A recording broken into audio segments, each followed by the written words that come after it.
My grandfather grew up on a chicken farm outside of Krakow, Poland. He passed away a few years ago at the age of 82. A few days before his passing on, due to an aggressive form of stomach cancer, he sat me down next to him in his old rocking chair and said in his familiar Polish accent, "After I took the boat to New York, I promised to leave this story behind." He didn't look up as he spoke to me, simply staring into his cup of black coffee. "It's been 70 years, and I must tell someone before I meet God. I was born in a small, quaint, empty town, which, despite the Nazi occupation, still functioned. We lived in this 2-bedroom farmhouse, my father, mother, and my brothers Michael and Igor. I'm sorry you never got to meet any of them. Anyway, Michael and Igor were twins. Identical twins, actually. And we had heard the rumors of the Nazi fascination with identical twins. This forced us to be even more reserved, even though we already lived in a secluded part of the countryside, in the last occupied house in the town. In order to avoid going into the occupied towns, we basically ate only chicken and eggs for every meal, and whatever else Mama could gather from the garden. It was lonely, but we survived. The thing that was most difficult for me was the fact I had to sleep in the basement. Due to Michael and Igor being toddlers, they required my father and mother's attention.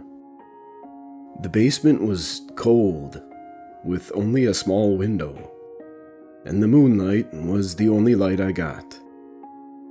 Because of this, I always delayed going down there until I was absolutely exhausted, so I wouldn't have to lie there awake. On the nights that I couldn't manage to sleep, I would look out of the window, which gave me a small view of the garden and the large abandoned water well. This was my daily activity throughout those lonely, war-torn nights. In general, it was boring and uneventful, but occasionally I would catch a glimpse of a family, or even just a man, or 2 lovers sneaking their way through our garden up to our front door. They always looked rushed and frightened, and sometimes wore tattered uniforms. What would follow were horrible sounds of banging and pleading for whoever lived there to open up, followed by an argument between my father and mother over whether we should let them in. He moved in the chair to adjust himself. "You see, son, we didn't know it. Well, at least I didn't. That we lived fairly close to the Auschwitz concentration camp. And that those people were escapees." "Well, did you let them in?" "No. It would have been a death sentence for them as well as for us. The Nazis didn't like Poles, but they tolerated us. And it was easier to hide Michael or Igor than an entire family. My father did what he had to do in order to keep his family alive. As the war went on, fewer and fewer people began showing up in the middle of the night. That's about the time our chicken and vegetables began to disappear. Losing our only supply of food would not have been tolerable. And at that point, my father suspected it was the escapees, so he built the fence around our property. Despite this, the chickens continued to disappear. They weren't killed, they were simply gone. Just vanished from their cages and pens. One night, I decided to stay up myself in order to see if I could find out the answer. I battled my tiredness until the wee hours of the morning, and, despite the poor lighting and rain, I caught a glimpse of what seemed to be a human figure run across the garden. I rushed upstairs to tell my father, and he ran outside with a knife.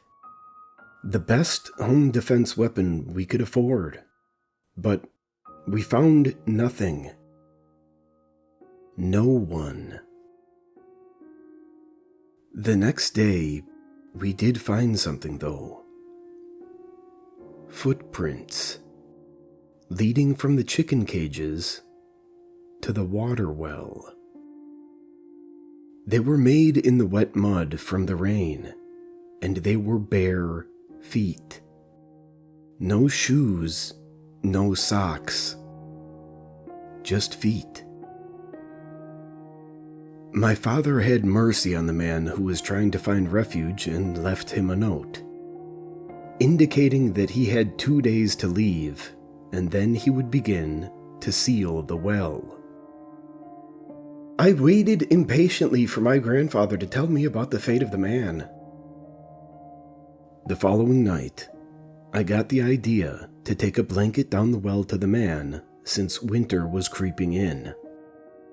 I waited until my parents were asleep, and I snuck outside.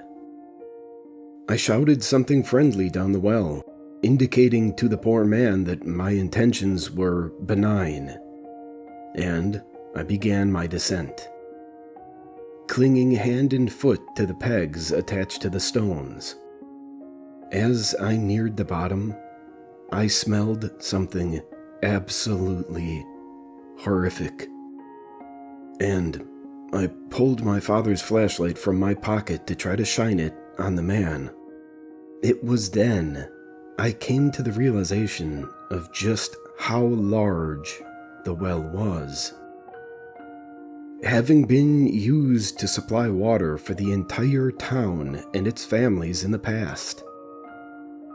Families which no longer remained. But I found no man, only a hole. A gap in the stones where the wall of the well had collapsed, opening up to some type of crevasse only 2 meters wide and 3 meters deep and tall. Inside sat not a man, but an entire family, of which only a single skeleton-like creature survived. The light reflected off of its sunken eyes and gray skin. Blood covered its face, and chicken carcasses were strewn everywhere. A pile of decomposing poultry beside a woman, and what I suspected had been her son and daughter. Children who couldn't have been much more than 5 years old, and they seemed to have been dead for weeks. The man, if he even could be called that, just gazed at the light. And I stared back, incapable of breaking his stare. I did not feel threatened by him, for he lacked any aggression whatsoever. He simply crouched motionlessly, without a sound, next to the putrefying bodies of his loved ones and the chickens that must have been his source of water, as their meat was uneaten. He was empty, devoid of whatever in us makes us human. He should have realized the members of his family had died long ago, but he was still bringing food for their corpses. He couldn't accept it. He did finally turn his head, though, when I shone the light back onto the corpse of his daughter. He stared at her and then sat down closer to her and continued his vigil. "You can leave now," I said to him. "I'll open the gate so you can escape. My father will seal the well in the morning. Please, leave now." My advice seemed to have no effect on him. At that moment, I decided it would be better for me to just climb up the well and leave, and hope the man would follow and escape. As I began to climb, I shone the light on him one final time. "What did you see, Grandpa?" I saw a tear fall from his eye. He had become a man once again. He was only able to break free from the delusion after seeing the body of his daughter, which had until that time been obscured by the darkness. He realized then that he had been bringing food not to his family, but to corpses. That night, it rained again. But in the morning, when my father returned to seal the well, I found no footprints leading out of it.